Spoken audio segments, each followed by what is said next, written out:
কথা বরং না বলাই থাক। সবটুকু উজাড় করে বলতে নেই। কিছু অভিমান না হয় রইল বুকে, সবটা আর পোড়াতে নেই। দুফোঁটা জল থাক না চোখে, সবটুকু তা ঝরাতে নেই।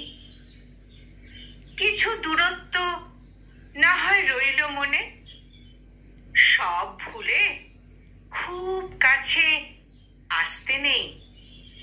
কিছু ভালোবাসা থাক নিজেরই শুধু, নিঃশেষ হয়ে সবটুকু ভালোবাসতে নেই।